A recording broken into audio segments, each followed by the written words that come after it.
Hello class, we're learning about Metropolis and Mental Life by Simmel. Simmel was born on 1st March 1858 in Berlin, Germany, and Simmel studied philosophy and history at the Humboldt University of Berlin. He received his doctorate in 1881 for his thesis on Kantian philosophy of matter. He died on 26 September 1980. In 1885, actually, Simmel became a private dessert at the University of Berlin, and he was officially lecturing in philosophy and also in ethics, logic, psychology, and sociology. But he didn't get that much of acceptance from the academic community, even though he had much support from Max Weber and Husserl and many other sociologists. That was basically because he was a Jew and it was an era of anti Semitism. But he also got an opportunity to teach in the University of Strasbourg. And in 1909, we find that Ferdinand Tönnies, Max Weber, and Simmel, they actually formed the German Society for Sociology. These are few of his major works. There is a problem of sociology in 1895, the philosophy of money in 1900s, the metropolis and mental life in 1903, the stranger in 1908. We are basically concentrating on Metropolis and Mental Life, which was a book which was published, or it is a collection of essays which was published in 1903. And the book starts with this sentence: the deepest problem of modern life flows from the attempt of the individual to maintain the independence and individuality of his existence against the sovereign powers of society, against the weight of the historical heritage of external culture and of the technique of life. So here he says that man is actually trying to become independent and have an individuality of his own. And he is trying to carve it out from the historical heritage, from the external culture that he finds around him. Jonas and Durkheim also describes about this rural and urban contrast. They have their own terminologies, like we already learned about Gemeinschaft and Gesellschaft, about mechanical solidarity, organic solidarity. So he doesn't give a clear cut distinction, but he talks about the mentality of the people who are living in the cities. He mentions that the individual in a city tries to accommodate himself. He is trying to, accommodate himself to all the forces, to the situation or to the society wherein he is living. There are few characteristics of the city people according to him. To Simmel, the unique trait of the modern city is the intensification of nervous stimuli with which the city dweller must cope. That is, the city dweller is actually bombarded with a lot of nervous stimuli. It's like a kaleidoscope of sight, sound, and smell. He says that in the rural setting, things are more serene, things are more slow, it's more habitual. But in cities, things are not habitual, things are not slow, it is very fast paced. Every day you have new eras come, new things coming around us, new images, sounds, everything. And this actually overwhelms a person. To avoid being overwhelmed, the individual learns to discriminate such stimuli carefully, to tune in what is important and to tune out what is irrelevant. So here an individual in the city tries to take what is more important for him and he tries to avoid which is not important. Over time, urban people become more sophisticated and intellectual. They become actually more rational and they are very calculative.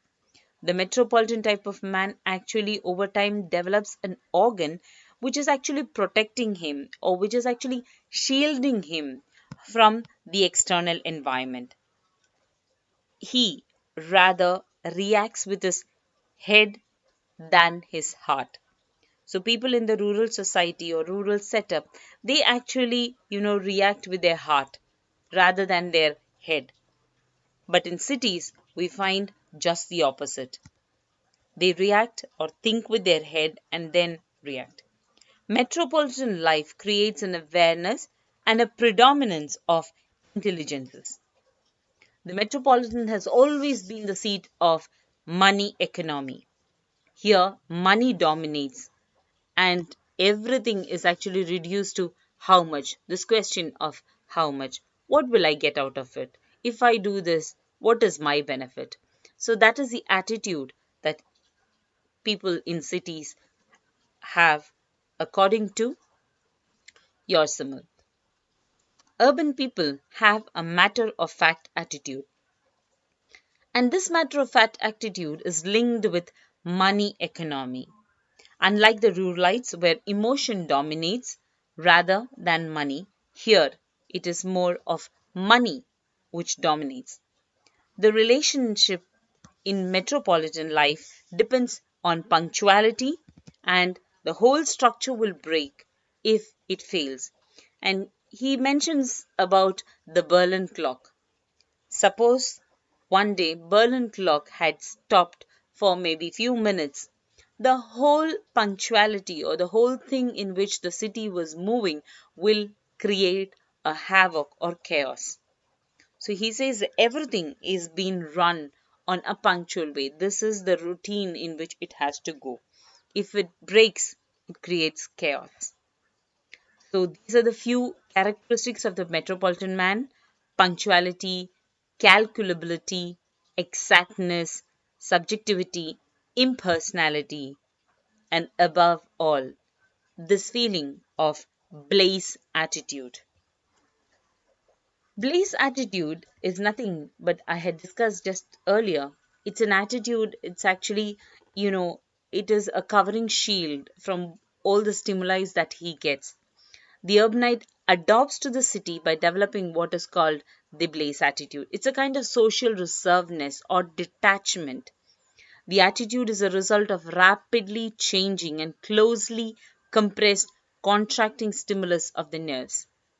That is, we are always bombarded with so many things that ultimately, when all these things come to us, we reach a point wherein we try to just avoid certain things. And that is what he calls as the Blaze attitude. In cities, men react with their head than heart. There's a matter of fact attitude. People don't get involved too much in other people's affairs. People appear to be cold, indifferent, and heartless.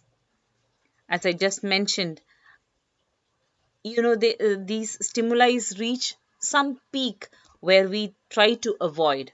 And this intensification of the stimulation in the same conditioning factor and creates devaluation of the objective world. To sum up, I would I just put it into one pick. Metropolitan mental life is what we were discussing. It was published in 1903 by Simmel, and he was the co-founder with Ferdinand Tönnies and Max Weber. They formed the German Society for Sociology. And he says that in a metropolis, people try to accommodate himself. And he talks about the money economy, which is very important in the metropolitan city. And he talks about few characteristics that we find is like subjectivity, exactness, calculability, impersonality, punctuality, above all the Blaze attitude that you find. And in cities, people actually react with their head rather than their heart. And this Blaze attitude is nothing but a social reserve or detachment from what's happening all around him. And people in cities have a matter of fact attitude. He was actually criticized many a time because he basically was looking at the society in which he was born and brought up.